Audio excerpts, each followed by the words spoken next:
Hey everyone, What If Fan here, bringing you another exciting part of What If becoming a mangaka in One Piece world. You can find the fanfic title and the original author's name on my Patreon page. Make sure to check it out and show them some love. If you enjoy the video, don't forget to like, subscribe, and ring that notification bell so you never miss an upload. Also check out my Patreon channel for early releases of all the series, where you can find all the series released one day ahead of YouTube. Alright, let's jump into it.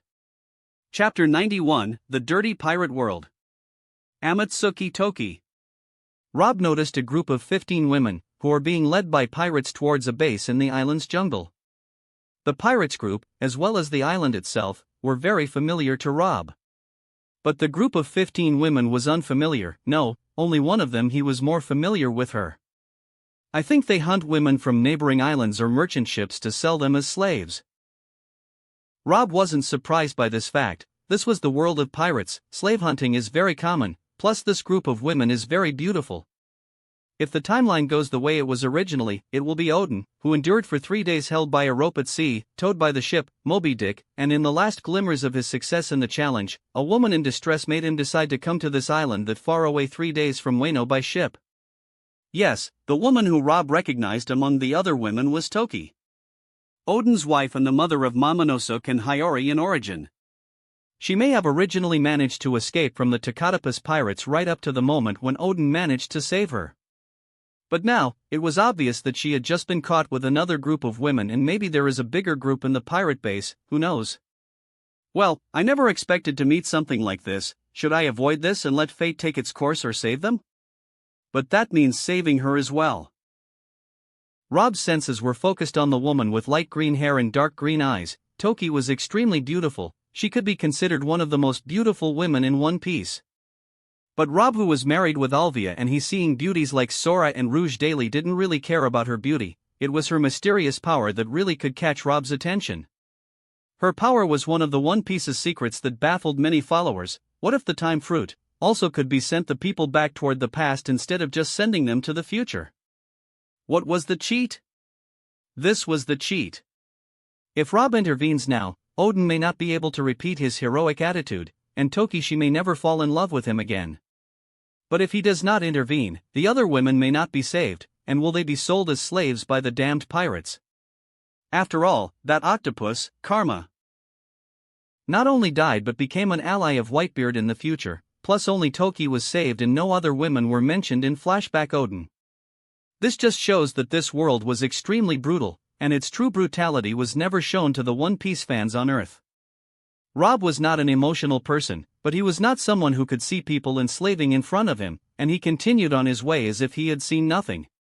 He was someone from modern society with a certain level of values that were hard to break, although no one knows what was going on in the underworld, but the accepted values were solid enough to be recognized in the first place. What if his rescue of the slaves, as well as Toki, caused Toki and Odin to have no relationship? Although he has become somewhat friends with Odin, Odin's emotional issues do not concern him. Well, maybe in the future they can love each other after seeing their relationship in the manga, who knows, huh? When Rob decided his next move, he quietly followed the pirates who were leading the women back to their base. Rob had to hold back his anger when he heard the screams of the women being taken advantage of by the disgusting pirates. Toki was really lucky that her attractive body was not touched by pirates. Okay, the matter, it's been decided, I'll kill you all. Rob would never be as merciful as Whitebeard and Odin in such matters. In fact, Rob has never been merciful. The merciful person was the original Roods D. Rob of this world. After some time the group reached the base, which was a very wide one-floor building with a wall surrounding it on 4 sides. The base was really stinky, look and feel. The moment Rob's eye fell on it, he had already combed it with the observation hockey. Veins appeared on Rob's forehead. For the first time he had been so angry since coming to this world. As he expected, there were other slaves at the pirate base. But this is not what angers Rob, but rather the condition of some of the slaves. They were all women.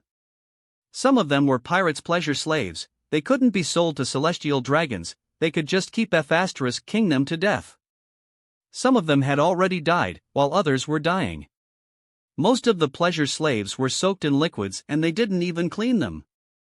This was the cruelest dulled human emotion can reach. You've brought the last batch successfully, that's well. Karma, the octopus man, fishman, looked at the group of 15 bound women, who were being led by his pirates towards the known cages. Yes, Captain Karma, so, as you promised, can we pick from the previous batch? The man who spoke are a scar-faced pirate with a muscular body that looked like a junior captain among the pirate group that had brought in women earlier. Did I promise something like that? Ah, yes. The last thing the pirate saw before he was beheaded was the scorned face of the octopus. Why don't I remember promising something like that?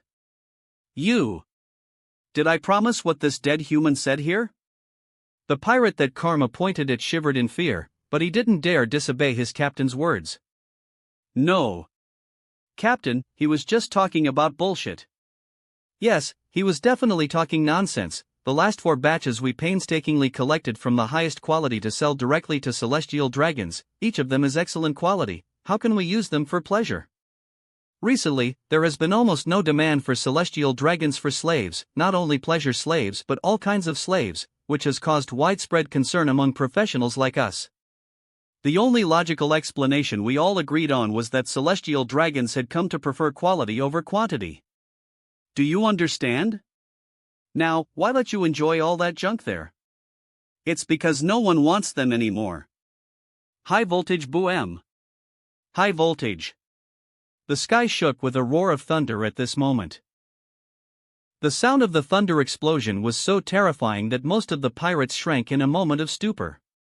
Since the inside of the building was a little dark, it was instantly lit up at the moment when the sound of lightning and thunder exploded. What is this? What is going on here? Karma felt an ominous omen at this moment.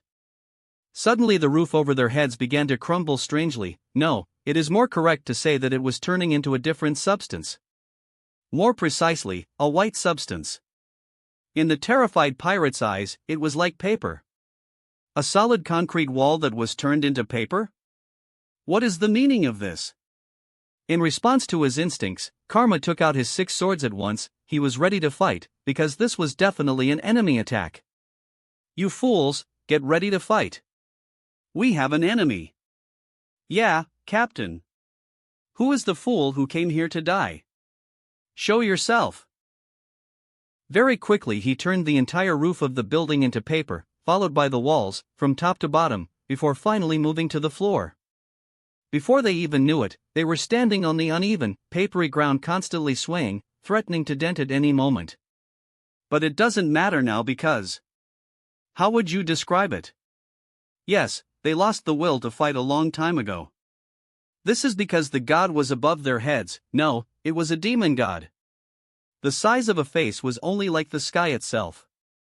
The face of the lightning demon was so huge that it seemed to be twice the size of the small island under their legs, being entirely composed of white and blue lightning sparks that flickered with an extremely dangerous light.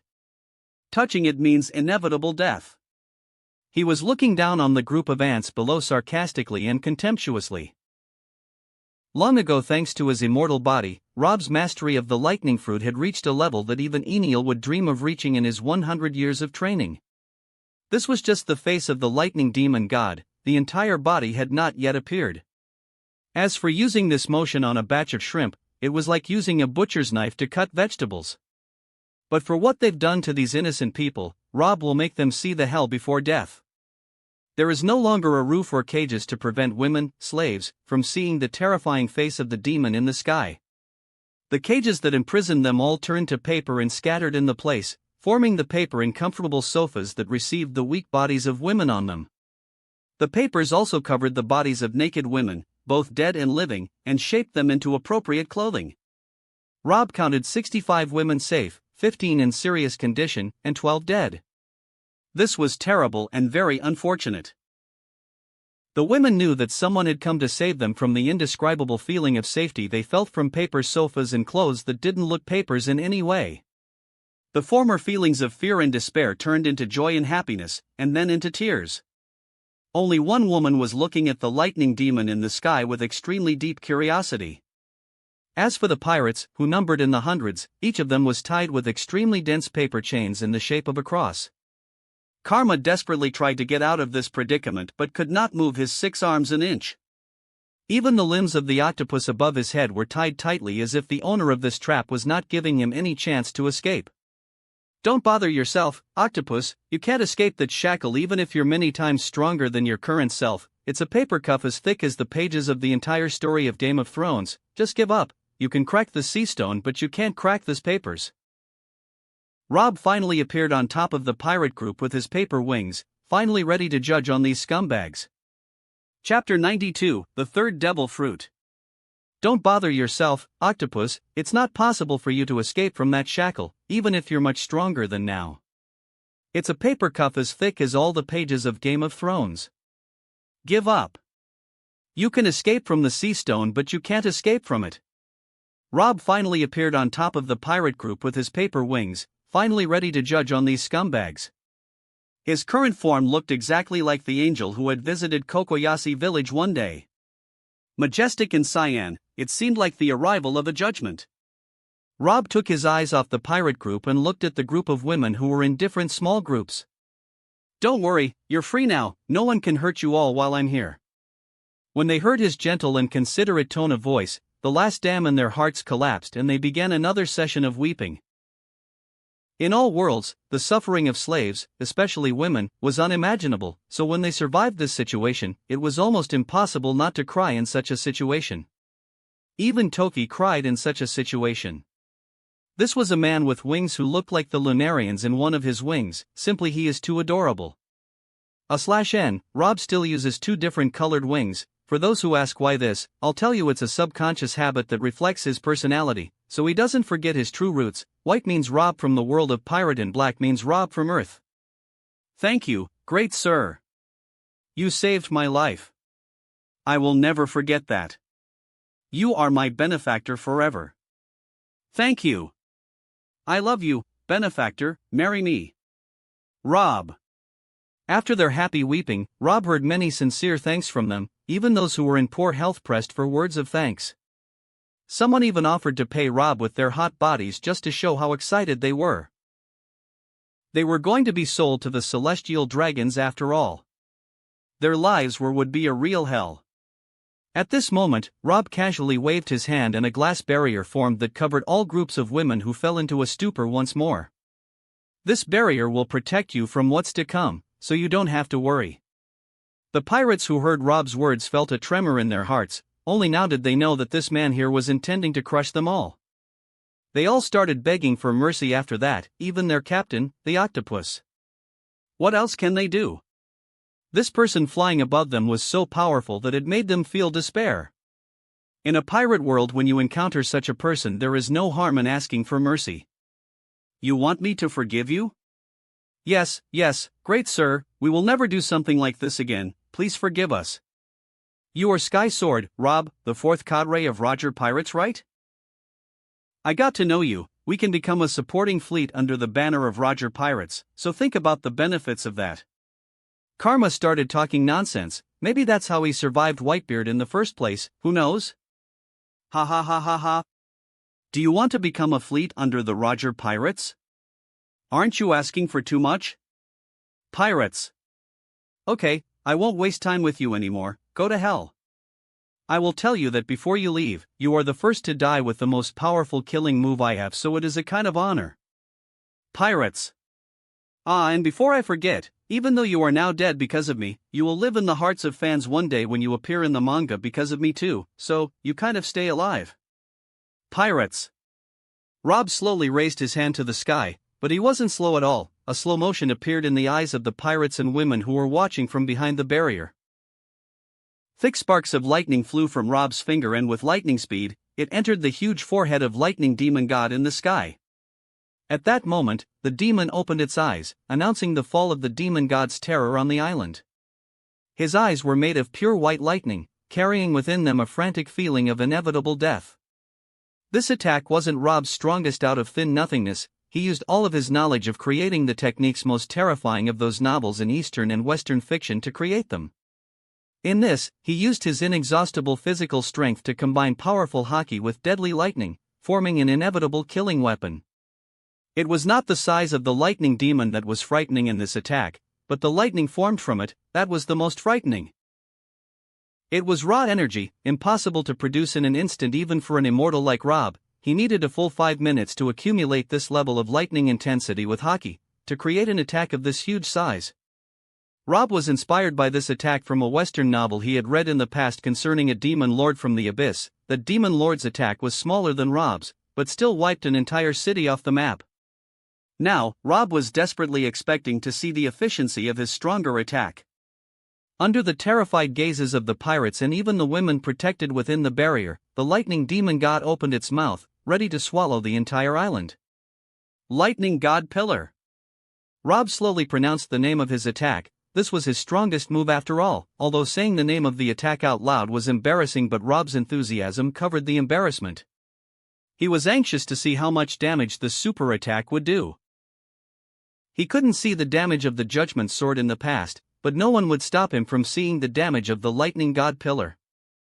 This was the strongest devil fruit he had. He ate 3 devil fruits, the strongest offensively, the strongest defensively, and the most flexible. With all that, who could stop him in this world? Yes, he was very keen to eat the barrier fruit on the same day he obtained it, although what he experienced was much more severe than last time. As his body instantly exploded, even his body obtained a third heart that contained the power of the new devil fruit. Now, he could literally do whatever he wanted. He was invincible. Yonko? Get him, he will surely die under his attacks. Admiral? Fleet Admiral? Great Pirate? He had already exceeded these levels of strength. Chapter 93, One Pillar to Destroy a Quarter of an Island. Successful Rescue. A bright light enveloped the entire small island. The migratory birds fled, and even the perennial birds fled from the island.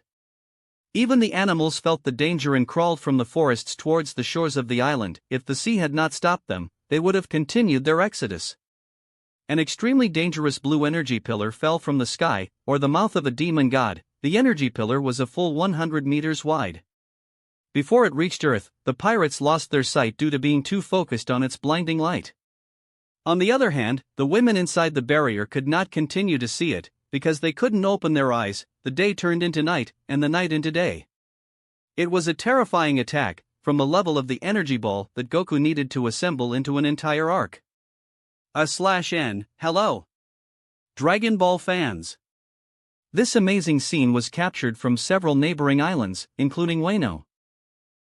The people of Kuri stood dumbfounded in their place. They could see a blue entity in the sky spitting a white pillar on somewhere.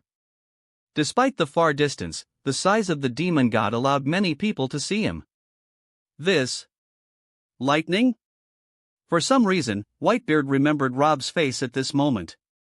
Even the Whitebeard pirates were stunned by a sight like this, although the New World suffers from a lot of strange phenomena, but this was the strangest of all. This was a disaster nearby. Rob made sure to amass a limited attack power so as not to blow up the entire island, so the moment the lightning god pillar touched the group of 200 pirates, they were instantly wiped out without making any final sound or words. But that didn't end here. Rob cancelled the awakening paper fruit before the lightning god's attack touched the ground, so high voltage boom. High voltage. The sky and ground shook, a shock wave swept away everything in its path, broken rocks flew everywhere, building-sized boulders slammed into the barrier but didn't affect it in any way. The catastrophe was still going on. It was beyond a meteor impact event or something like that. With one attack, the island's size has been changed from 5 out of 5 to 3 out of 5. For the women inside the barrier, they were watching the apocalypse in 4K livestream. But this made their trauma intensify. This is the power of the gods. They had never seen or heard of this before. Is the person who came to save them a god? If so, that certainly explains it. Toki's body shivered as she watched the disaster. This is close to the power of Pluton. Just, who is this person?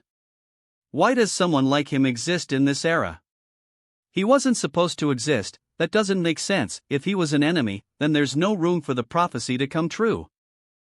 Only after 15 minutes did the aftermath of the savage attack subsided and finally stopped. dust covered the place and it took some time for it to completely dissipate. After the dust settled, a deep crater filled with lava appeared in the middle of the island. The small island turned into a small ring. Even Rob was dumbfounded. His previous attack could wipe an island off the map if he wanted to. What is the meaning of that? It has become an ancient weapon level. He wouldn't need to buy nuclear weapons, it was a nuclear weapon in itself. He chose the Earthshop primarily to obtain nuclear bombs as a trump card in the burrow. What could be better than a nuclear weapon in your hands scaring the shit out of the world government? Let them send the buster call. I'll send a nuclear warhead straight to Mary Geo's, and let's see who will cry and who will laugh at the end. Rob looked at the spherical barrier that had been filled with rocks and dirt and lifted so easily, it looked like a solid bubble containing bulk beauty inside. Open it and you will get a harem. Rob laughed at how wild his inner thoughts were before dropping the barrier fruit bubble onto a safe area.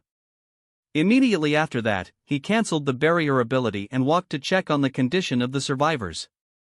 When he looked at the corpses of the dead women who were wrapped by his paper ability, he felt really sad, if only he hadn't been so late.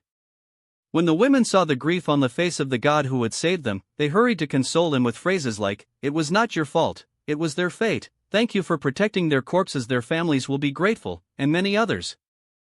I'm Rudes D. Arab. Nice to meet you all, and now it's time to get you, girls, out of here. Toki, Rudes D. After listening to every woman who introduced herself, he announced his identity before setting up a strategic art store in this place. He named Ring Hell Island as a new name and, from now on, it will become his island. When the women saw a magnificent building appearing out of nowhere, their reverence for Rob grew in their hearts, and Rob was getting more and more mysterious in Toki's heart too, especially when he ignored her scorching looks at him.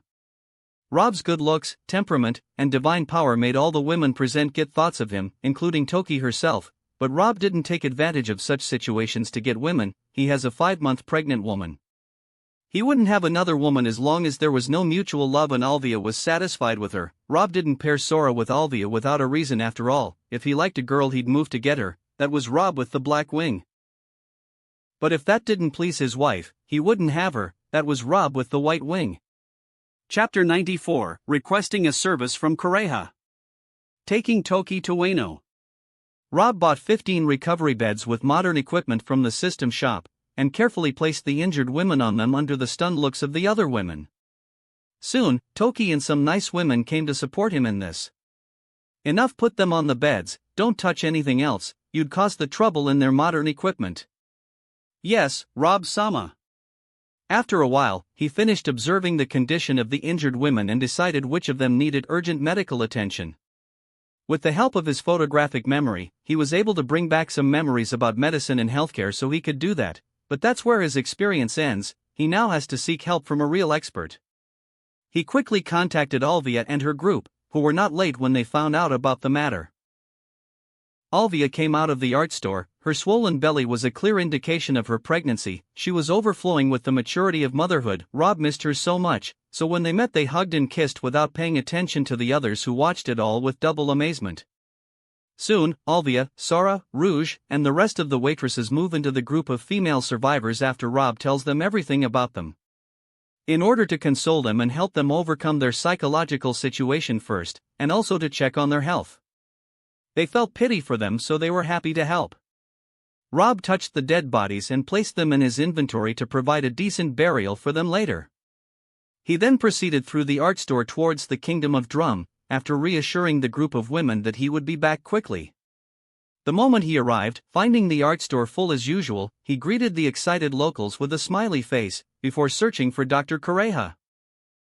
Unfortunately, he couldn't find her in his store, so he had to go out and visit her at her house. After wandering the snowy grounds for some time, Rob arrives at Dr. Kureha's house, which is set among the white pine trees. It was good that he found her resting outside since it was neither windy nor troublesome air today, but it was still a little snowy. Oh, I didn't expect to see someone take a snow bath. I thought the person could just sunbathe.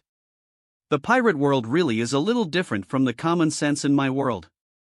The moment he arrived and saw Dr. Kureha resting on her chair and half asleep, he made a strange statement to describe the strange situation.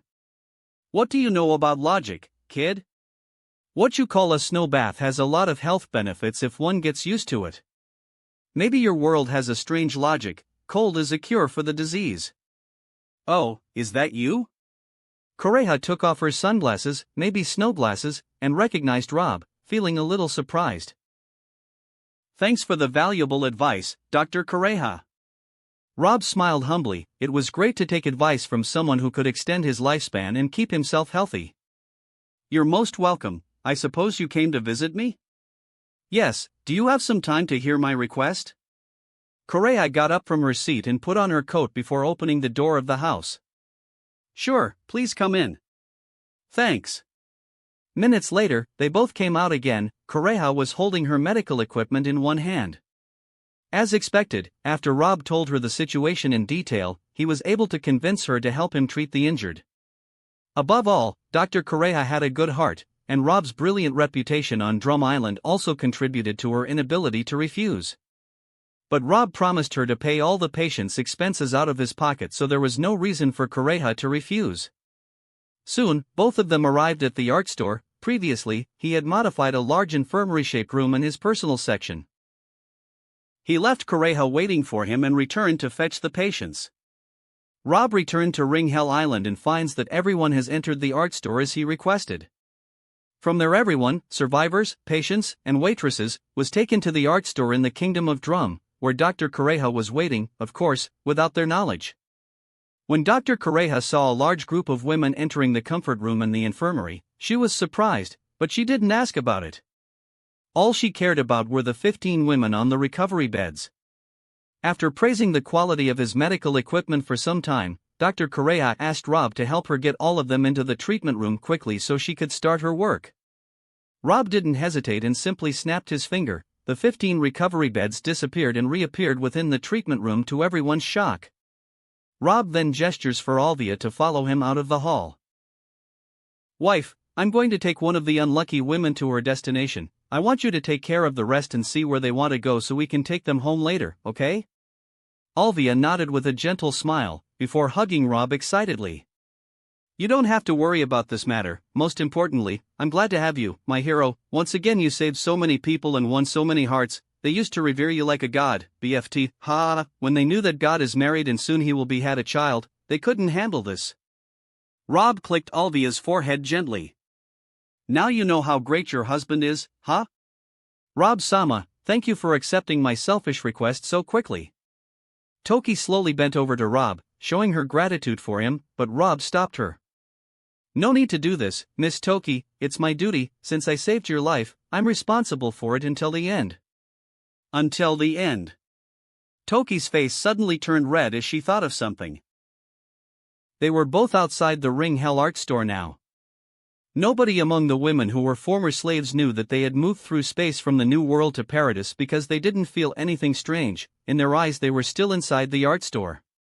But Rob wanted this. After all, they were strangers. Teleporting between the art store was his greatest secret, known only to a few of his acquaintances and loved ones.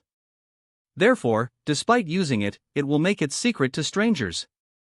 For Sora, Rouge, Matriarch, and her family, firstly, they are no longer strangers. Secondly, he used a magical contract with the power of system on them. They couldn't divulge the store's secrets even if they wanted to, including the children, Doflamingo and Rosinante. Why do you want to go to Wano? Didn't you tell me that you don't have a family and you don't have anyone? Don't forget my offer to work with me is still valid? The more Rob looked at Toki, the more he felt a little greed bigger and bigger in his heart to make her his own. The same strange greed that had gripped him when he saw Sora for the first time. I really want to see Wano first. I also don't know why. You may laugh at me, but my heart tells me to go to Wano even if it's a short visit. Rob-sama, I didn't turn down your offer, you know. If it still stands after my Wano visit, I'll be happy to working with you. Rob thought for a while. Maybe this visit to Wano will make the lovers of fate meet, and thus he will lose any chance with this beauty of being his partner at that time.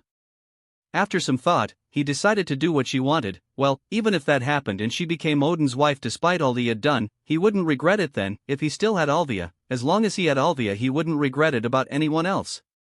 Okay, I'll take you to Wano. Thank you very much. I really don't know how to repay all your kindness to me. You don't have to give me anything back. Soon the two of them reached shore. Rob took out his wonderful yacht, whose looks astonished Toki again. She didn't count how many times this man had surprised her. Even his ship is wonderful. Rob climbed up the yacht's stairs and reached out to grab Toki's tender hand and pulled her into the yacht. When he took her hand, Toki felt a light thunderbolt that gave her goosebumps, and especially when she entered his embrace the moment he pulled her, his hand was filled with a warmth that she had not felt for a long, very long time, but his embrace was much warmer. She began to feel the desire to try his warmth again. She hid her blushing cheek and sat on a comfortable couch by the pool. The yacht was so luxurious that it left Toki's mind blank for a few moments.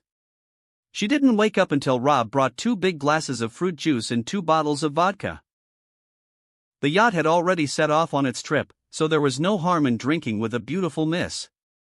For the first time Toki felt embarrassed. She was only drinking with a man alone. Isn't this more like a date? But he is a married man. So what if he was married? Toki didn't care whether Rob was married or not. She lived in a culture where harems were very ordinary. But she didn't think that there would come a day she would think this way. Perhaps the strange and good effect of wine affected her so wonderfully. Or that this divine man had already conquered her? Chapter 95, Whitebeard Pirate Sailing. The beginning of Odin's journey. Rob's yacht continued its fast voyage across the waters of the New World. Rob had Odin's lifecard, so the trip to Wano across the sea wasn't a problem. Throughout the trip, Rob had a great time with Toki. They got to know each other better, and they became more compatible and open to each other. For the first time, he saw a real smile on her beautiful face. They laughed together, ate together, and basked in the sun together. They seemed like 2 good friends enjoying their time together. Rob noticed that Odin's lifecard was approaching them faster, so he got a little confused. Is this a lifecard? Looks like its owner is on a ship moving in our direction. Rob agreed with Toki's words. He had a slight hunch about the matter. On the other hand, on Moby Dick, which has already come out of the turbulent sea of Wano. I'm so glad you're joining us, Odin. May we have a drink together? Surely. Odin smiled and exchanged a drink with her. This blue-haired beauty was constantly flirting with him. So he wouldn't be a man if he didn't push her down soon. Odin-sama. It's not fair. Why don't you share your drink with us too? Suddenly, Odin heard 3 familiar voices which made his face tremble. You. Why are you here? Aizu? Nekamamushi? Inuarashi? Ha? We sent by the others unanimously. Odin-sama can't be left sailing unattended, so Kinemon and the rest decided to send us to take care of you. Aizu slowly said whatever was going on in his head while the little 2 minks nodded. As for us, one day on your journey you may need to stop at Zo, so our attendance is essential. This time it was Nekamamushi who spoke up. You guys? I really appreciate it, thank you. When the drama of Odin and his servants ended, Whitey Bay dragged Odin to her room. Drinking in an open space wasn't a good idea, so why don't we make it indoors? Maybe she'll get results with this guy today. Whitebeard closed his eyes to his daughter's nefarious actions. Might she have reached that stage? Who knows? But since Odin was also his chosen son, he wouldn't really mind if they met each other. Just let the kids have fun. Thus began Odin's journey aboard Whitebeard's ship. Whitebeard wasn't as opposed to Odin's joining as it had originally been, but rather was more accepting. Having someone like Rob who truly would protect Wano and earn the trust and recognition of both Whitebeard and Odin contributed to Whitebeard's decision to accept Odin on his ship without Odin resorting to strict action. Of course, the servants of Odin were dismissive of this issue, but their rejection was not as strong as the original. The presence of the art store contributed to this as well. When Kinemon and the others realized that it was impossible to convince Odin not to leave Wano, they came down to the negotiating table with him. They decided to secretly send Aizu, Nico, and Inu to accompany Odin, while they agreed with Odin on a maximum of 5 years of travel, which he cannot pass and he must return to Wano to take over the country. Odin agreed unconditionally.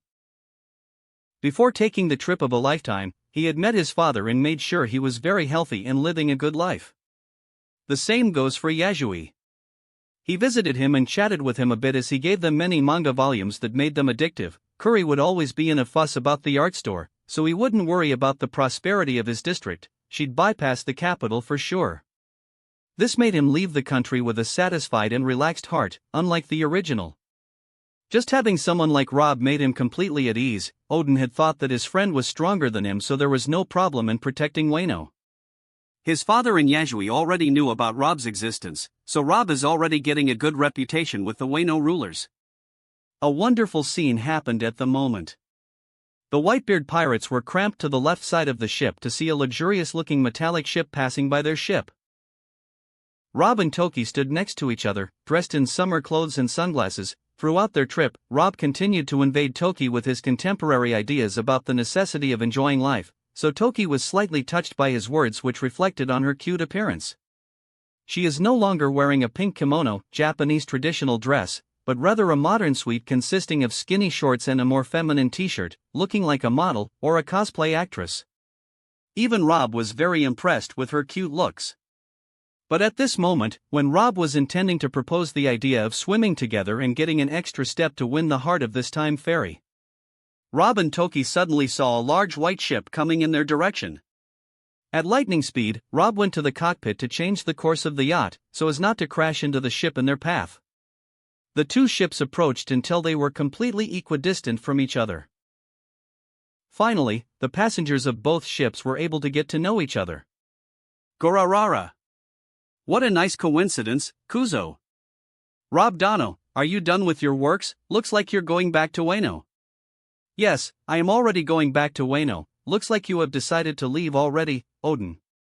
Yes, my friend, I am grateful for you bringing the world into my hands. That was really fun, but it wasn't enough to quench my thirst that had been thirsty for so many years. This is my destiny, my friend. I feel this world needs me to go out and explore. But who is this beautiful lady next to you? At first, he was talking seriously, but when he saw Toki he felt a twinge in his heart. This woman was very beautiful. I understand, someone like you can't stay in one place, that's impossible. Oh, this is my friend Toki. Toki bent down to greet Rob's friends with a slight bow. Kurarara, now I know why you rejected my previous offer. You have a beautiful woman around you. What do you need with random people? You are a lucky boy. Toki was so embarrassed when she heard that her cheeks flushed. How good would it be if she was his wife? Will Alvia accept her as a younger sister? Her thoughts throughout this trip with Rob had become very chaotic. She was very novice on matters of the heart. She was switching from time to time all the time, so she didn't have time to get to know a man and live happily married life. But her time with Rob was the longest time she had with a man before.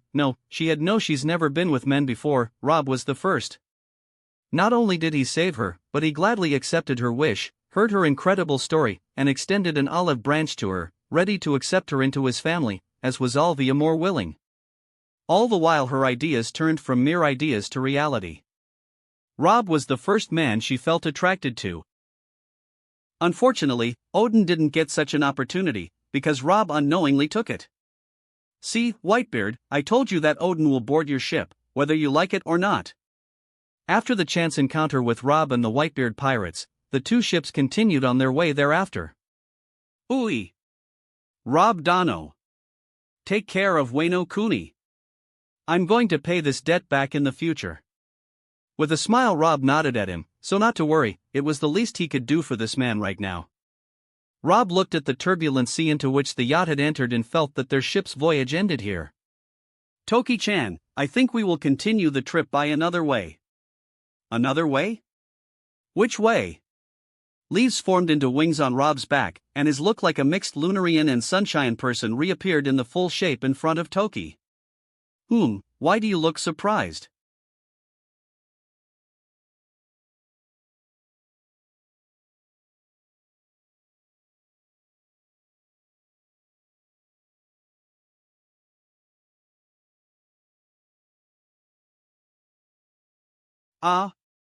Nothing, just your wings of different colors are so beautiful. Can I touch them? Of course, no problem. Toki shyly stepped forward and touched Rob's wings. What Toki didn't know was that they were just paper wings, but who could blame her? It looked so real after all. Are you satisfied now? Rob's face showed a meaningful smile. He was enjoying the actions of this time fairy, as he secretly liked to call it. Yes. Do you know anything about the moon and sun race? Huh? Rob was really surprised by her question, because of course, he knew about Lunarian, but he had never heard of Sunshine before. Yes, you've heard of the Lunarian race, those who look like fallen angels with black wings and can control flames, right? But I've never heard of Sunshine before. Ah. What? Rob was surprised by the bewildered look on Toki's face. For a moment her face overlapped with a reaction similar to Hiyori from the anime version he had seen in his past life. They both had the same face after all. Ah, sorry. I wasn't expecting you to really know about the Lunarian, that startled me. Oh, I understand, there is only one person alive from the Lunarian race at the moment, so your reaction is understandable. Very, very few people know about this race because it is already extinct, the so-called gods in the past. So, there are still remains. Really? When Toki remembered that she was going to slip and reveal something, she stopped speaking. It reminds me, you told me you came from 800 years ago, that. I believe you. You? Believe me? Okay, let's not talk about it anymore. Come here, let's continue our trip. Rob opened his embrace because there was no other way, he had to fly while holding her. When Toki understood the matter, she was as ashamed as she had never felt before, but she nevertheless strengthened her resolve and slipped into Rob's arms. Her thin body was very light in his arms, so there was no problem. He stored the yacht in inventory and flapped his wings easily. This was the second time he had flown with a woman, the first time, Alvia of course. Toki enjoyed the trip and grew closer to Rob again, beginning to feel happy around him. A short time later, a man and a woman disembarked in Ueno Kuni. He fulfilled his promise to Toki and finally delivered her to Ueno. Chapter 96, Meeting Trafalgar D. Watercress. After leaving Toki under Kakunajo's exclusive protection, Rob returned to the Kingdom of Drum in order to follow up on the condition of the injured and unlucky women. Rob has agreed with Toki to wait for him at the Curry Art Store, once she had finished her works in Ueno, and he had also recommended Kakunajo, Kinemon, and the others to take special care of Toki, so he wasn't too worried about her.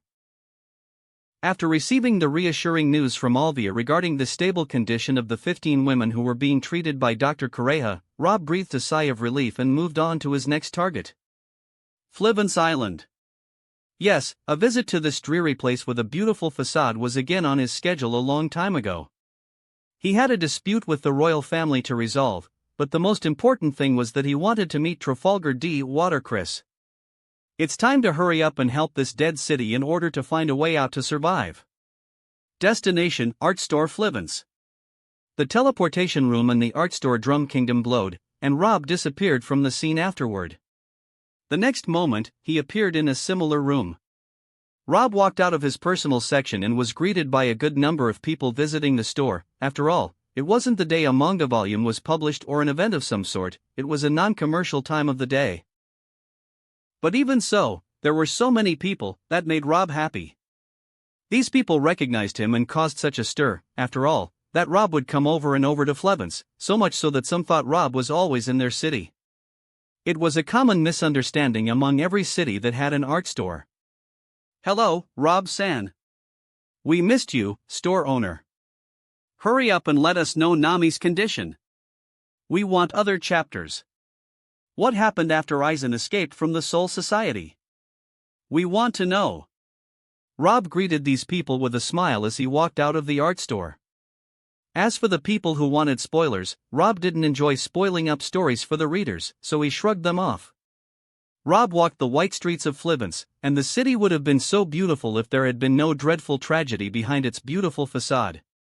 Rob received greetings again from the people on the street, so he wasn't stingy in greeting them either. This time Rob goes straight to the big hospital in the city, where he wants to find the person he's looking for. Rob sat in the office of Trafalgar D. Chris while carefully examining the young man in front of him. This person was, after all, a member of the notorious D-clan. So Rob thought he had something special. But no matter how closely he observed, he didn't find anything special about this man. He was a young man of 23 years old, even his appearance looked ordinary, he was like any doctor you would find in any hospital you went to. Then, Mr. Rob, why are you looking for me? In fact, even Trafalgar D. Chris was tense about this man's sudden visit. After all, who doesn't know Rob? Before he was the author of the famous One Piece manga, he was a pirate with a bounty close to $1 billion. He also obtained an entire kingdom by absolute authority. In the new nation of Laville, Rob was above the Prime Minister, he was like a National Guard. This is just a small amount of his authority. After all, Rob is known for being the trade emperor. The number of his stores spread around the 4 seas is estimated at 21. This is only what has been discovered so far and what is publicly known. It was a frightening number that showed the wealth and power of this man. Plus, everyone knew that Rob had managed to defeat the admiral. Someone with such strength and authority would come to visit him, who was just a little doctor. Naturally, even kings would be tense, let alone him. You don't have to be so nervous. I didn't come looking for you with bad intentions. When Rob noticed that the other party was tense, he hastened to make him relax, for, after all, he didn't come to visit him out of malice or out of evil. Excuse me, but in front of someone like you even kings would feel pressured. You might not know this, but the aura around you made my back cold from sweat. I'm just an ordinary doctor, you know. He was already just an ordinary doctor and wasn't a fighter with any kind of strength. Oh? I'm really sorry if I caused you any kind of stress. I had a battle recently, so maybe my body is still unconsciously on guard. Rob cancelled out any tension in his body, causing the frightening aura that had been surrounding him to disappear the whole time. He was moving from one place to another the whole time, so his body was on standby the whole time. Or maybe not? This was a habit that followed him from his previous world. Its symptoms became more severe in this world of One Piece and he couldn't get rid of it easily, because this is related to the subconscious. He was chased all the time in his previous life, and he didn't complete half a year since he moved to this world, so these habits will remain negativity with him for some time naturally. Ah, I see, that makes sense since if you were in a fight. Mr. Chris, you are the most famous doctor in this country, so you will naturally be the most familiar with the health of your countrymen, right? A deep frown appeared on Trafalgar D. Chris's face when he heard Rob's words. He had a conclusion in his heart, but he was in no hurry to reveal things. The answer of this question would be, yes, naturally. When I came here for the first time, I felt that this place is unnatural. There is some secret under this smiling facade. I don't randomly choose the cities in which I open my projects. The tense smile on Dr. Chris's face froze when he heard this, but Rob still spoke. At first, it was just a feeling, but that unnatural feeling made me research this issue, and what I discovered was shocking. No, it was actually scary. Dr. Chris was no longer smiling in any way, but looked rather helpless, and asked a question he already knew the answer to. What have you discovered, Mr. Rob? I discovered that this city. Rob paused for a while, looking deeply into Chris's eyes before continuing. Dying. Sigh. Dr. Chris let out a long sigh as if he was removing an entire eon of sighs in one sigh. It was a helpless sigh. Rob really felt pity for this man. How did you find out? Rob's use of a hypnosis-like manner of speech, his manipulation of words, his control of his voice, the timing of the right words, and his use of his aura, in the beginning, were all known in psychology to disable the listener. The listener will have no choice but to follow what you have to say.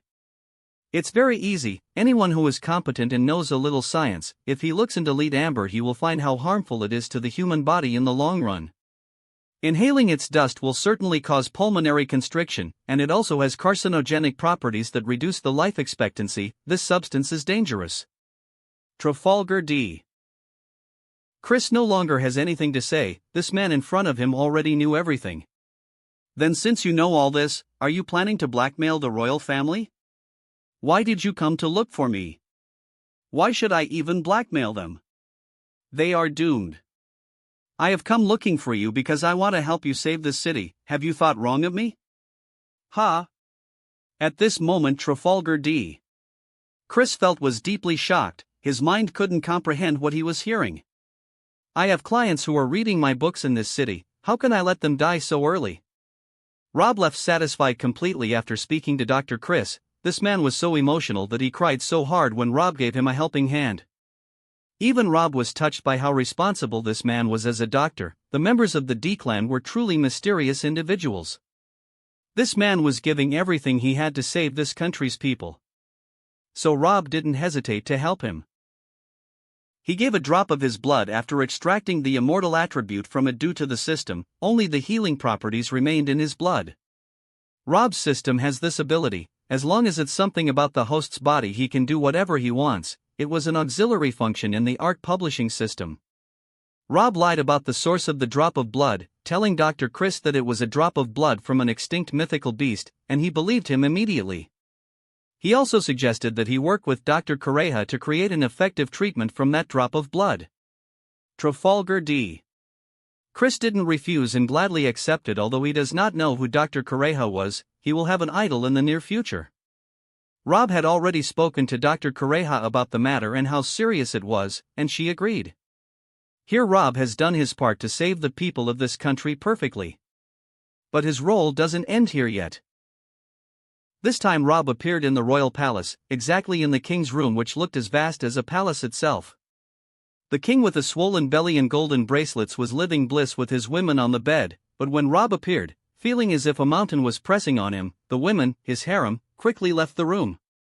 Very quickly, he woke up from heaven to find himself at the door of hell. You, Merchant Rob. What do you want from me? He almost pissed himself in terror when he saw the smile of mockery on the face of the man who had terrified him for months now. I learned about the Amber Lead. The king felt as if thunder was exploding in his mind when he heard this, so he knew that his affairs had come to an end. I'll give you 10 days to get you and your family out of this kingdom and appoint Trafalgar D. Watercress as your successor. If you don't, I'll pull you out by force, and believe me, you wouldn't feel good at that time. Chapter 97, Arrancar Arc, Part 1. The New Bleach Arc. The emergence of bleach techniques in the pirates' world. On a small island in West Blue. In fact, it cannot be called a small island.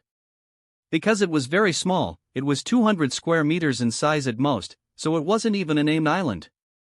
Besides 2 short banana trees stood young Mihawk. His young body was sweating as he tried to implement the techniques in his mind.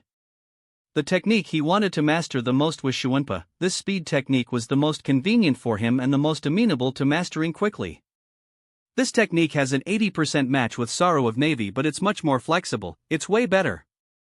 Many wounds appeared on Mihawk's bare feet. Obviously, he had been training for a long time in this place to master Shuunpa. The air around him was very heavy, as if he was in a double gravitational field, but he didn't show any fatigue even though his body was sweating profusely. Although he had yet to master it, there was still much progress. Mihawk was very calm and focused. If he wanted to learn something that his eyes found possible, he would definitely master it. This was not just nonsense but the truth. This was his natural talent. What One Piece readers don't know about Mihawk is that he has the strongest learning talent in the entire pirates world. A few meters away from Mihawk, another young man was sitting. It was Issue. He was enjoying the way this young man was doing things. Add more gravity, this is not enough. Mihawk said in an indifferent tone. His voice was solid but still had a youthful tone, as if he wasn't feeling the pressure of gravity already. Are you sure? You've been training with ×4 high gravity for 2 days now. Although he admired this young man's determination, he still worried about him. After all, he had never had a friend before. Mihawk was his first friend. Make it ×6 for me, Issue. Ha! That's too much. Just do it. Shuunpa technique needs pressure to break free. It cannot be trained by normal means. You are the best person who can help with this kind of training. Meeting you really was my good fortune. Ha ha, thanks for your praise. Well, cheek it, gravity x6.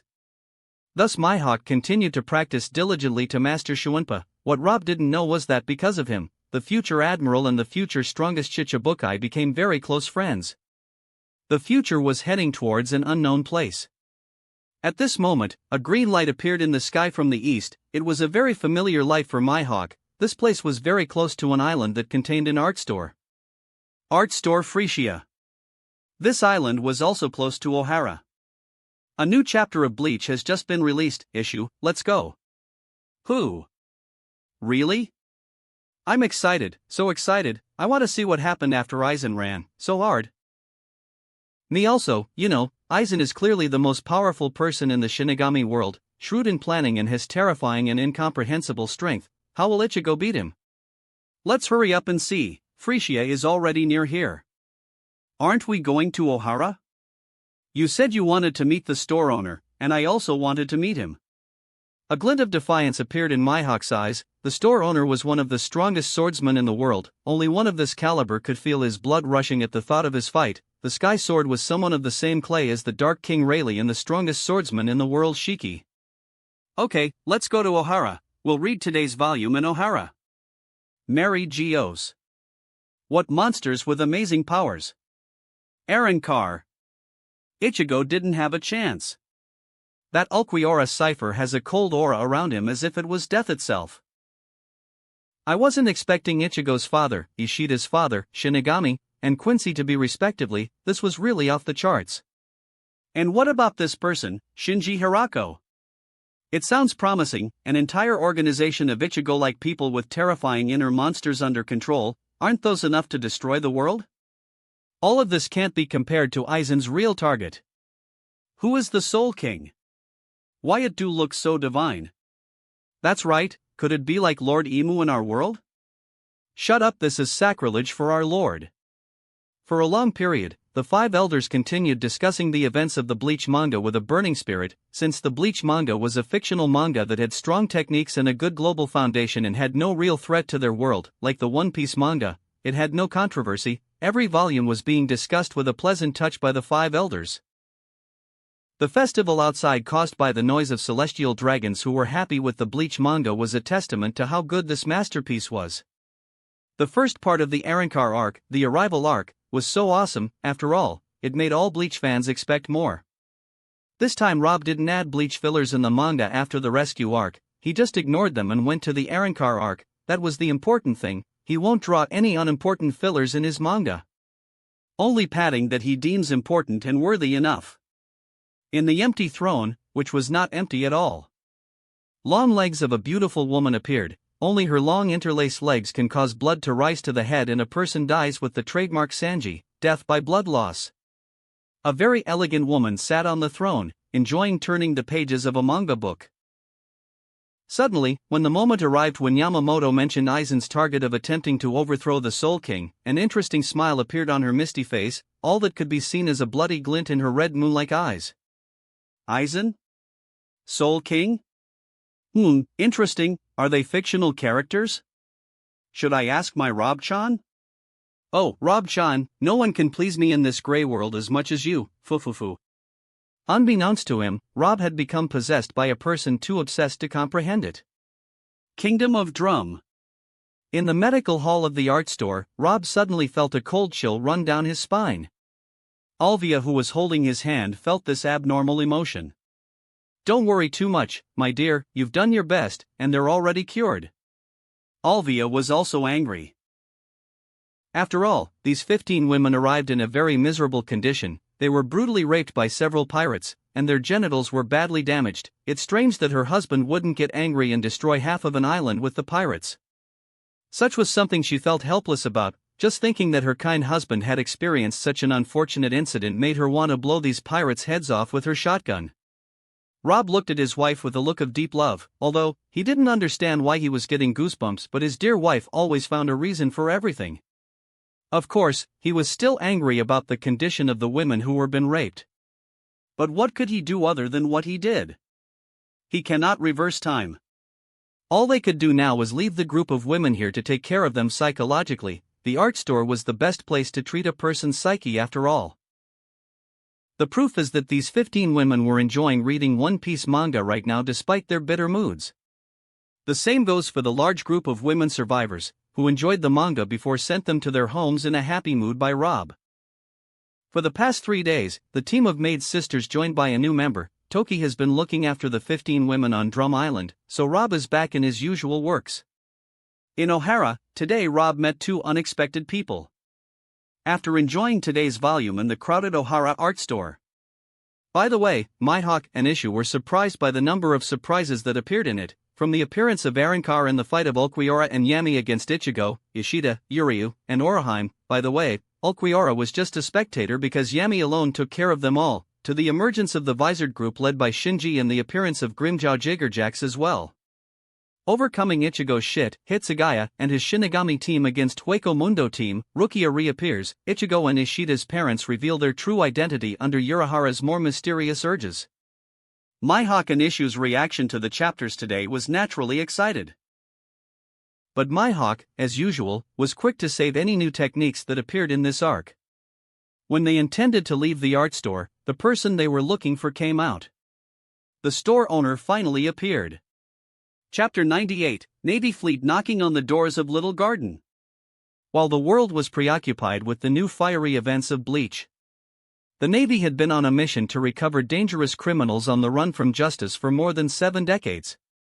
A fleet of Marines surrounded Little Garden Island right now. Their target was very clear: killing or capturing the 2 giants, Broggy and Dory, nicknamed the Red Ogre and the Blue Ogre, respectively. This wasn't what Rob expected at all, because he still thought the world would think his stories were fiction. Why did the world government and the Navy decide to visit a prehistoric island to search for 2 giants that appeared in the manga? Why would the world government and the Navy do such a thing? Isn't this an admission that the manga is telling the truth? In fact, this is what it might seem at first glance. But the 5 elders decided that based on their mere assumption. And what they assumed was that Rob visited Little Garden and saw giants there fighting each other, and he probably interacted with them as well before he came out with the inspiration to create this arc. The assumption of the 5 elders was not too far from the truth. This assumption led them to order the arrest on this day. The Navy was intent on striking with all it had and dragging the giants to impel down. 10 warships stopped at Little Garden Bay, and hundreds of Marines disembarked, carrying their weapons and swords, in order to secure the way for the others. Little Garden was a dangerous island full of monsters after all.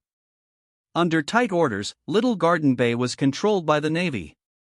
Sengoku looked toward this calmly before ordering: all units, advance and secure the area. Don't interfere in the affairs of giants. If you see them, leave them to us. Roger, sir. There were 4 vice admirals in the fleet and 1 admiral and 1 fleet admiral. If the world hears about this move from the Navy, the world will be turned upside down. Were they going to fight a world war? No, they were just going to capture the pirate leaders of the giant warriors, that's all. But why do they seem to use a butcher's knife to chop vegetables? This is because they think that the Little Garden contains a secret art store that Rob has placed here. It might alert him to come here, so they send this force to dodge all obstacles including Rob. Today, they were intent on arresting the Red Ogre Broggy and the Blue Ogre Dory. Undoubtedly, the Navy's move was totally unexpected for everyone. Fleet Admiral Sengoku, Admiral Zephyr, for Vice Admirals, these were 90% of the Navy's raw strength concentrated completely and reliably on this mission. If its news were to be leaked, there is no doubt that it would send ridiculous waves across the world, but the Navy did so in secret so that no single news could be leaked, no matter how small. If the world government wanted to keep something a secret, they would undoubtedly do so. Near the art store, on a flat and green grassy plain, Broggy and Dory sat enjoying the hands battle in their human size. As long as they are within 40 meters of the art store, they can perfectly maintain their human size. This was an art store feature to allow guests to familiarize themselves with the store's features before entering it, and this only applied to the body contraction or stretching feature.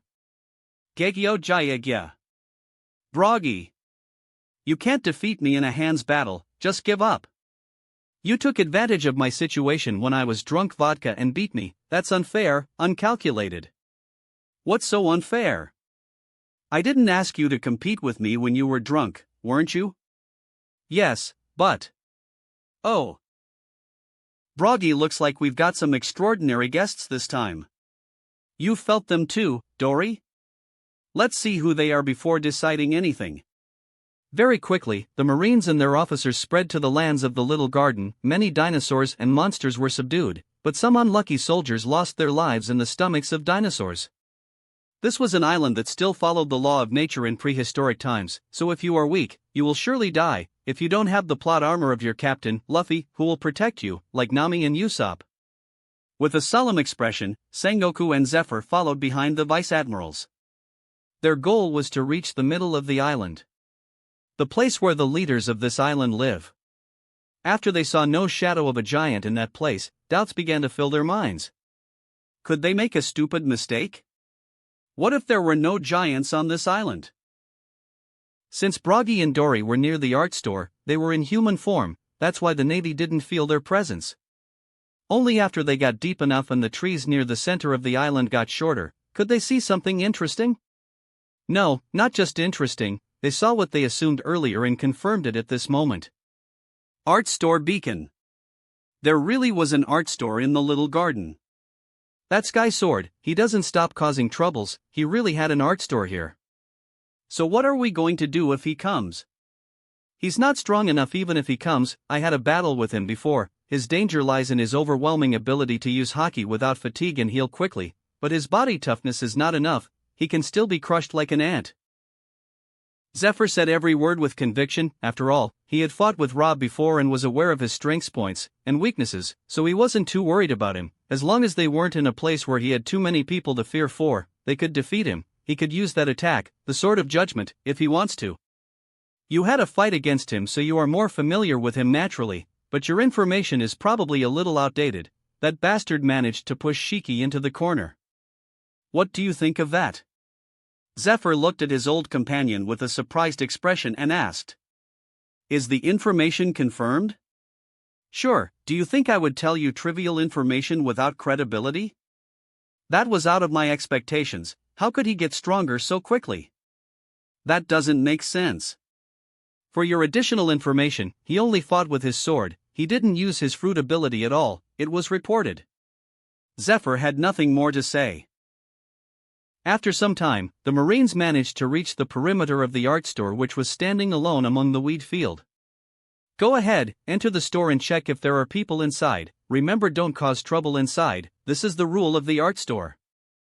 Sengoku's orders were always going to the main point. He was fairly certain that the giants were inside, since the miracle store could shrink the body to a human point, their presence inside was definitely not ruled out. After hearing the order of their fleet admiral, the Marines hurried into the store to explore it. Among the Marines who entered, there was a beautiful girl of graceful body, who seemed to be of spring age of about 18 years old. She was a goddess in the eyes of the Marines, Marine Sergeant Guillaume. Chapter 99, Destructive Battle. 2 Admirals versus 2 Giants. Fleet Admiral, there is no one inside, the store is completely empty. After a salute, the Marine passed his report on examining what was inside the art store. No one is inside? Is this confirmed? Yes, sir. Okay, you can go back. Sengoku had a pensive look on his face as he thought. If they are not inside, where do you think they are? Could they have sensed our presence and they hid somewhere? Sengoku looked toward Zephyr, who had said this with a disapproving look. Giants are hiding? Where did you hear that? Didn't you hear how proud giants are? It is impossible for giants to hide from an enemy. Then it seems I'm wrong. Zephyr had an embarrassed look on his face. Yes, of course, you are wrong. Gegyo Jayagya. Did you hear that, Broggy? Suddenly, 2 giant shadows covered the sunlight from the place and caused many trees to fall, and scattering dust. It happened suddenly without warning. Gababababa. I heard it, he said it out loud. After all, were we in hiding, Dory? Despite his loud laughter, the angry expression on Broggy's face betrayed him. The 2 giants appeared from the backyard of the art store within 50 meters, completely outside the influence of the store's power. Zephyr and Sengoku both looked at this in astonishment. Very quickly the Marines who were still outside dispersed and turned back behind the main force just as the fleet admiral ordered. They are really here. That guy's manga has some credibility. Remind me of refusing anyone by the name of Nezumi who wants to join the Navy. Zephyr looked at his old friend with astonishment and laughed at his last line. That rat Nezumi had appeared in the manga and his appearance had caused a huge negative effect on the Navy. If Smoker had not appeared and removed a little of that effect, the Marines wouldn't even be able to raise their heads when they go out on missions. One Piece manga became like a noose around their necks. They no longer dared to offend Rob so that he wouldn't be so hard on them in the manga. Of course, I'll remind you, if I find out there's someone like Nezumi, I'll crush him before he even thinks about joining the Navy, don't worry. Have you heard of the World Government's Truth Search Project? Truth Search Project? What's the point of you coming here, Marines? Dory's voice disturbed the scene, interrupting Sengoku and Zephyr's conversation. Gabba-babba-ba. They seem to speak comfortably without regard to our presence. After insulting our pride by accusing us of hiding, they still underestimate us, Dory. What do you think? Broggy's anger this time turned into an evil spirit visible in the air. Let's talk later, Zephyr. Sengoku looked at the two giants and moved forward slightly. The red ogre, Broggy, the blue ogre, Dory.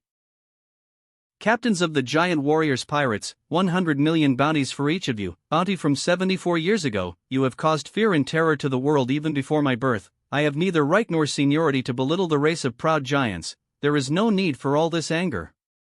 His words seemed to echo all over the place. Broggy and Dory felt Sengoku's sincerity, so their anger subsided a bit. Humph. It's good that you know. His title of the Sage Admiral was not for nothing. Sengoku paused for a bit before continuing to speak. The question of pride needn't be discussed, because the pride of giants rivals the sky itself, but that doesn't change the fact that you are criminals and wanted for justice. We have an arrest warrant today, and you must follow us quietly. In the name of justice, we are here today to capture the red ogre, Broggy, and the blue ogre, Dory. Broggy. Dory. Boom.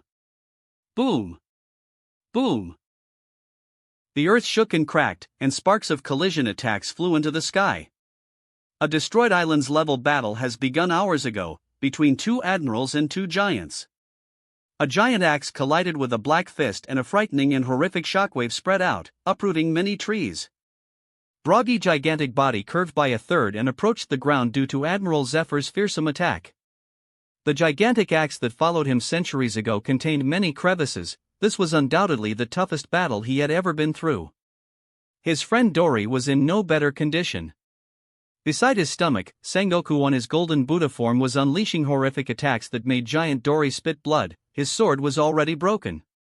It is useless to resist. You have already fought for 2 hours. This record is impressive enough to raise your bounty by leaps and bounds to over 500 million berries. Why don't you give up now? We don't want a loss of life.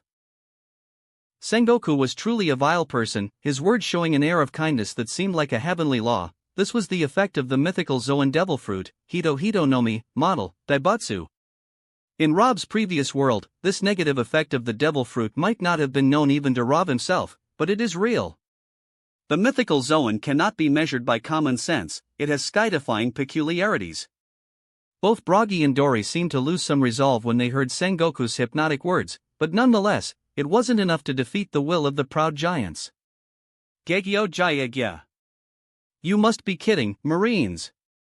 With just this little power, impossible to subdue us. You should kill us and take our corpse with you if you can. What that comrade Dory says is true. We still have a role to play before we think about leaving here. Allowing the Son of Destiny to continue his journey in peace, that is our role. It seemed as if rabid spirits possessed the giants. Their screams shook the heavens and the earth. The bodies of Broggy and Dory glowed with red and blue light respectively. Their aura rose to a dangerous level as if they were ready to throw an overwhelming combined attack. A level of strength truly frightening, to the point that the expressions of Zephyr, Sengoku and the vice admirals present all changed toward expressions of terror. Hurry up, enter the art store. Except for the vice admirals, everyone needs to hide. As soon as he heard the words of the fleet admiral, the Marines ran to hide in the legendary store. Its walls were sturdy enough to protect them from everything. This was recognized by the world government. Dory wielded his broken sword once more, and Broggy also held onto his cracked axe even more tightly. It seems that my sword and your axe cannot hold out until that day arrives, Broggy. No. Their duty has only advanced a bit, that's it. Their weapon spirits will stay with us until that day to carry out their duty even if we only use wood sticks. You are right. Broggy's red aura and Dory's blue aura intertwined together and concentrated their combined strength on the troublesome Marines group, the admirals and the 4 vice-admirals. They would have been terrified of messing with the mightiest Elbath warriors. Both of them's robes flew with the wind and they were able to stand up again vigorously. Despite their miserable and bloody state, their eyes carried a glint of undying confidence. The power of giants ran through their veins, a power that would make even the most powerful in this world bow in honor. The two giants took a deep breath that sounded like a hurricane was dragging into their mouths, and swollen veins appeared on their arms, a sign of an approaching horrific attack. An attack that brings with it the true power of Broggy and Dory, can't be compared with what appeared in the original when break through the huge body of Island's Eater. It's kinda scary. Get ready to defend with all you have.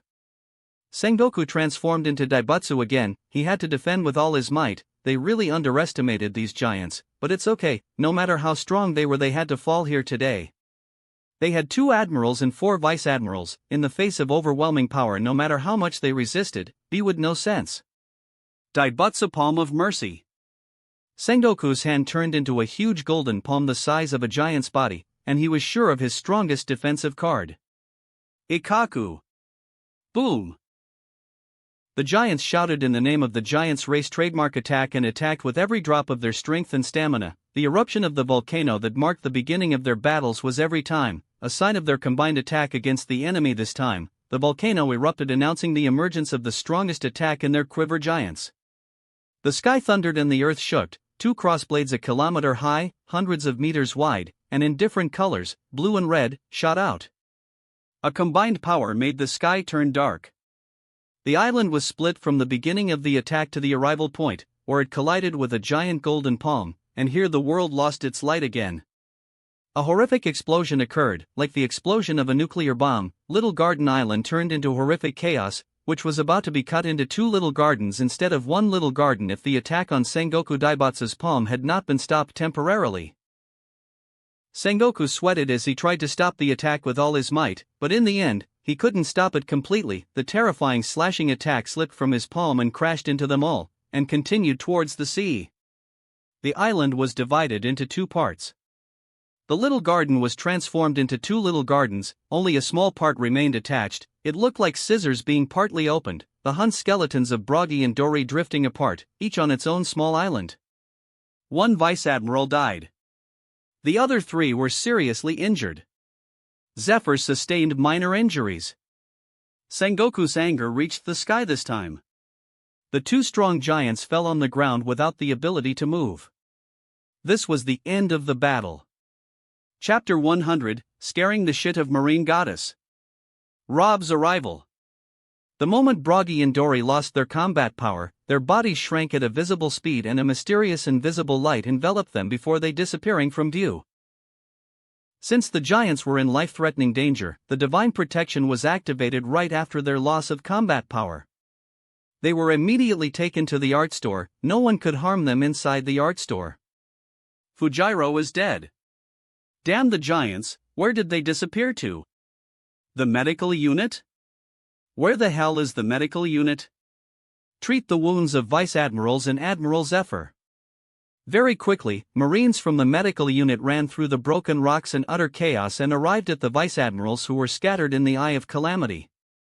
The 3 of them had wounds of varying severity, but all of them could be described as serious and life-threatening. Only the death of one of them, who was probably the weakest of the 4, was evidence of the severity of the giant's attack. What kind of concept is the ability to instantly kill a vice admiral? This was a strong person. He can use 2 types of haki: observation and armament. Not even an admiral could kill a vice admiral instantly. Not only that, the fleet admiral's palm was temporarily repelled the attack and its strength and range of influence were naturally reduced, but nonetheless they lost a vice admiral as a cost. So what if the fleet admiral didn't stop this deadly attack temporarily? Were they all going to die? Just thinking about it, their wounds opened even more because of fear. Today, the giants taught them a valuable life lesson. Don't push a giant into a corner, because the moment he attacks with all his strength you lose half of your life if you don't die. Damn it! No need to blindly search. They were taken to the art store. No point in trying to force them out of there too. We need to trying tricks, and playing on their psyche and their pride. The giant race is so proud that they become so stupid. Use the gentle tactic after you've taken them out. Don't use the handcuffs.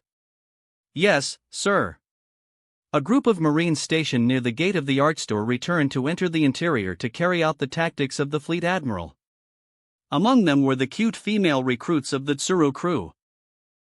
Young Gion was the first to want to go back inside to try to succeed in the mission assigned to them by the fleet admiral. but because she wasn't focused, she bumped into a tall man who was walking out of the art store. Ouch! This is so painful.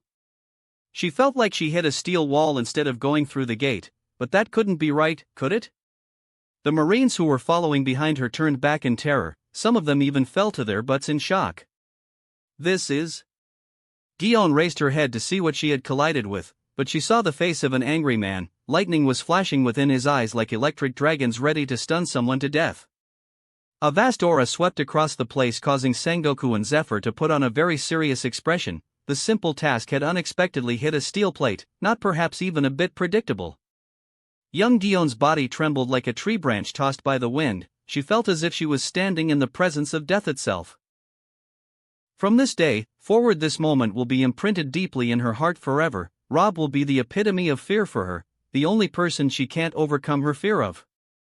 In his presence, as if breathing became difficult, Rob doubled in size in the Marine's eyes and became like a tall mountain, squeezing their spirits, causing everyone to fall to the ground, including Marine goddess Guillaume.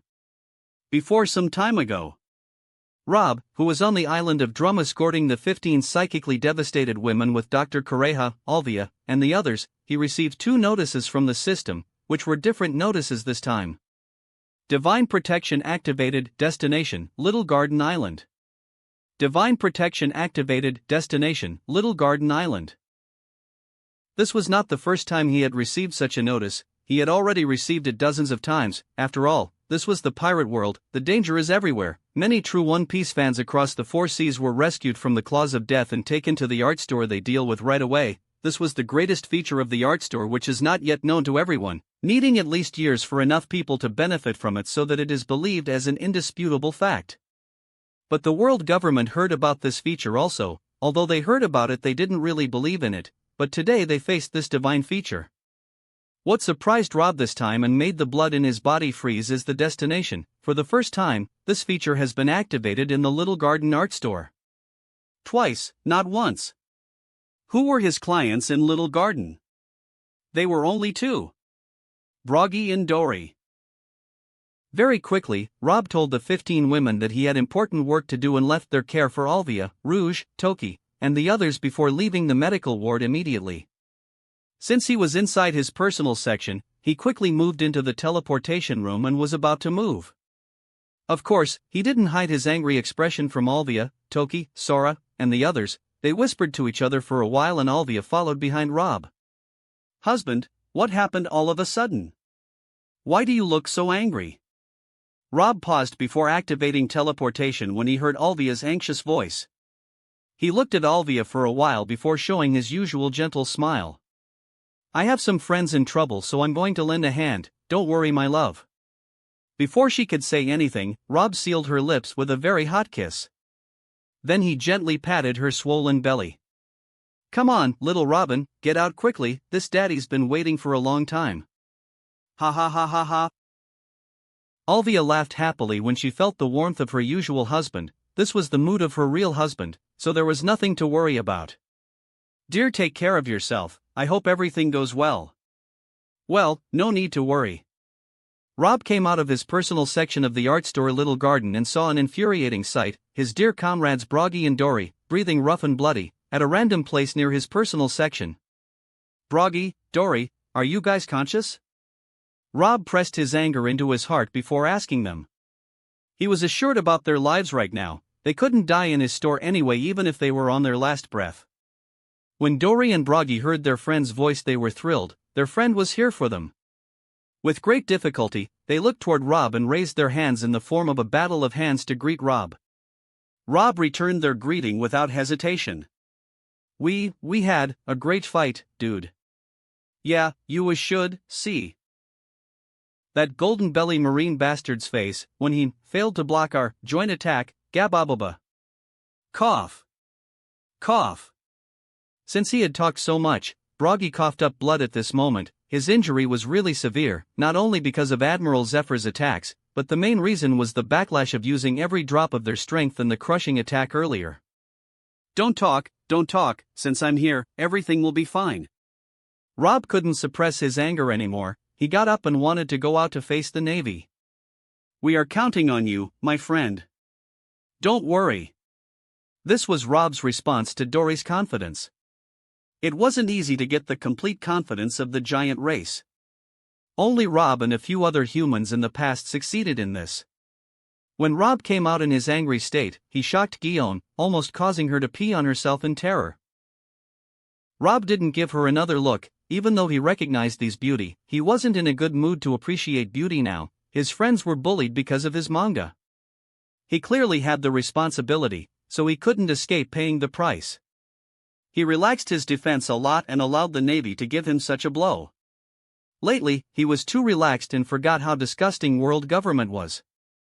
Why didn't he take this into account? Is he beginning to be affected by the mood of this stupid world?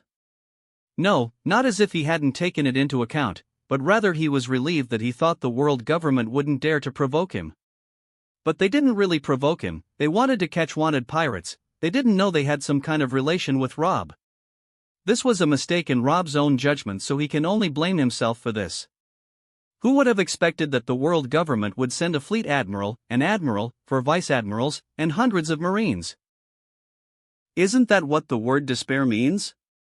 Even Rob didn't expect it. Two giants who haven't caused trouble for several decades now deserve so much attention. Rob has clearly underestimated the world government's face and reputation. The Marines and even their officers gave way to Rob, who walked leisurely through the wreckage. How peaceful and beautiful little garden was, and how it turned out. It almost split in two. Rob looked toward Zephyr, who had a collision with him in the past, without expression and said, "Admiral Zephyr, why all this bullying of peaceful giants who have not harmed anyone in 7 decades?" Even Zephyr was embarrassed by exactly this. He also didn't know why the world government had sent all this power. Wasn't he alone was enough? No, in fact, before this mission he had seriously thought that he alone was enough, but when he saw the strength of the giants himself, he had already overruled this stupid assumption. It wasn't enough at all. These two giants were as powerful as a low-level admiral. Every one of them. If they gather their strength on him, he will die without a doubt. Since his old friend couldn't answer this embarrassing question, Sengoku offered to answer. "Sky Sword, Rob, we have nothing against you. Why did you come? Do you want to obstruct justice? We didn't bully anyone, even though they've been peaceful for 7 decades. Before that they weren't at all peaceful. 100 million bounties in that time wasn't a joke. It's like a billion berries bounty in this time if we are to compare. And their new crime is enough to nullify any sympathy we can bring about them. They killed a vice admiral from our ranks. This crime cannot be condoned in any way." Rob looked at Sengoku in shock at what he heard. Broggy and Dory succeeded in killing the vice admiral. Oh my god. This cannot be fixed anymore. That wraps up this part of What If Becoming a Mangaka in One Piece World. Thanks so much for listening. As always, new parts drop every 4 days, so be sure to stay tuned. Also check out my Patreon channel for early releases of all the series, where you can find all the series released 1 day ahead of YouTube. If you enjoyed the video, don't forget to like, subscribe, share it with your friends, and please consider supporting the original author as well. See you in the next one.